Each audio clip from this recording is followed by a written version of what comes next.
ನಮಸ್ಕಾರ. ಕೈಮದ್ದು ಬಿದ್ದಾಗ ಚಕ್ರಗಳಲ್ಲೆಲ್ಲ ಇಂಬ್ಯಾಲೆನ್ಸ್ ಆಗುತ್ತಲ್ಲ, ಅದನ್ನು ಬ್ಯಾಲೆನ್ಸ್ ಮಾಡುವ ವಿಧಾನ ಯಾವುದಾದ್ರು ಇದ್ದರೆ ತಿಳಿಸ್ಕೊಡಿ ಅಂತ ಕೇಳಿದ್ದಾರೆ.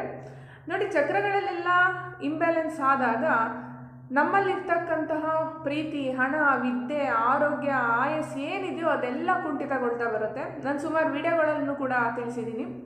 ಮೊದಲನೇದಾಗಿ ಈಗ ಮೂಲಾಧಾರ ಚಕ್ರ, ಎರಡನೇದು ಸ್ವಾಧಿಷ್ಠಾನ, ಮೂರನೇದು ಮಣಿಪುರ, ನಾಲ್ಕನೇದು ಅನಾಹತ, ಐದನೇದು ವಿಶುದ್ಧ, ಆರನೇದು ಆಗ್ನೇಯ, ಮತ್ತು ಕೊನೆಯದಾಗಿ ಏಳನೇದು ಸಹಸ್ರಾರ ಚಕ್ರ.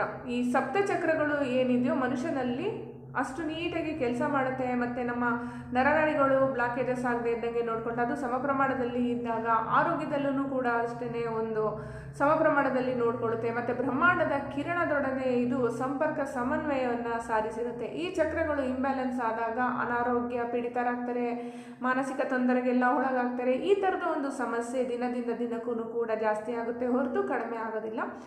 ಇದರಲ್ಲಿ ಮೇನ್ ಏನಪ್ಪ ಅಂದರೆ ಮೂಲಾಧಾರ ಚಕ್ರವನ್ನು ತುಂಬ ಚೆನ್ನಾಗಿ ಆಕ್ಟಿವೇಟ್ ಮಾಡ್ಕೋಬೇಕು. ಮೂಲಾಧಾರ ಚಕ್ರವನ್ನು ನೀಟಾಗಿ ಇಟ್ಕೊಂಡಷ್ಟು ಇನ್ನು ಮಿಕ್ಕಿದ ಚಕ್ರಗಳೆಲ್ಲದೂ ಕೂಡ ಸ್ವಲ್ಪ ಸ್ವಲ್ಪ ಇಂಬ್ಯಾಲೆನ್ಸ್ ಆದ್ರೂ ಅದು ಆಟೋಮೆಟಿಕ್ಕಾಗಿ ಮೂಲಾಧಾರ ಚಕ್ರನೇ ಬ್ಯಾಲೆನ್ಸ್ ಮಾಡ್ತಾ ಬರುತ್ತೆ. ನೋಡಿ, ಮೂಲಾಧಾರ ಚಕ್ರದ ಒಂದು ಮೆಥಡನ್ನು ಹೇಳ್ಕೊಡ್ತೀನಿ.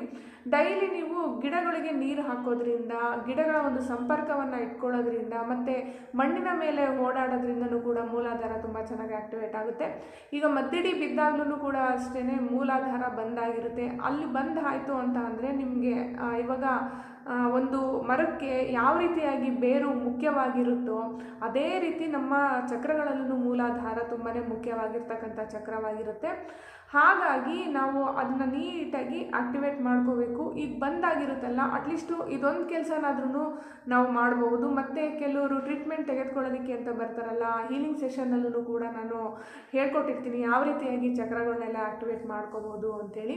ಈ ಸದ್ಯಕ್ಕೆ ಅಂದರೆ ನೀವು ಮೂಲಾಧಾರವನ್ನು ಆಕ್ಟಿವೇಟ್ ಮಾಡಬೇಕು ಅಂದರೆ ಗಿಡಗಳಿಗೆ ನೀರು ಹಾಕೋದು, ಗಿಡಗಳ ಸಂಪರ್ಕ ಅಂದರೆ ಅರಳಿ ಮರದ ಕೆಳಗಡೆ ಅಥವಾ ಬೇರೆ ಯಾವುದಾದ್ರೂ ಮರದ ಕೆಳಗಡೆ ಗಾಳಿ ಕುಡಿಬೋದು. ಬಟ್ ಅರಳಿ ಮರದ ಕೆಳಗಡೆ ನಾವು ಕೂತ್ಕೊಂಡು ಆ ಗಾಳಿ ಸೇವನೆಯನ್ನು ಮಾಡೋದ್ರಿಂದ, ಅಳ್ಳಿಮರ ಪ್ರದಕ್ಷಿಣೆಯನ್ನು ಹಾಕೋದ್ರಿಂದ, ಅದರಲ್ಲಿ ಕಟ್ಟೆ ಕಟ್ಟದಲ್ಲೇ ಮಣ್ಣಿಂದು ಅಳ್ಳಿಮರ ಇರುತ್ತೆ ನೋಡಿ, ಅದನ್ನು ಪ್ರದಕ್ಷಿಣೆ ಹಾಕೋದ್ರಿಂದ ತುಂಬ ಚೆನ್ನಾಗಿ ಅಕ್ಯುಪ್ರೆಷರೂ ಕೂಡ ಆಗುತ್ತೆ, ಬೇಗ ಮೂಲಾಧಾರ ಆಕ್ಟಿವೇಟ್ ಆಗುತ್ತೆ, ಬ್ಲಾಕೇಜಸ್ ಇರೋದನ್ನು ಕೂಡ ಕ್ಲಿಯರ್ ಆಗ್ತಾ ಬರುತ್ತೆ. ಇದನ್ನು ಸುಮಾರು ಜನಕ್ಕೆ ಹೇಳಿದ್ದೀನಿ, ಸುಮಾರು ಒಳ್ಳೆ ರಿಸಲ್ಟು ಕೂಡ ಬಂದಿದೆ. ನೀವು ಕೂಡ ಮಾಡಿ ನೋಡಿ.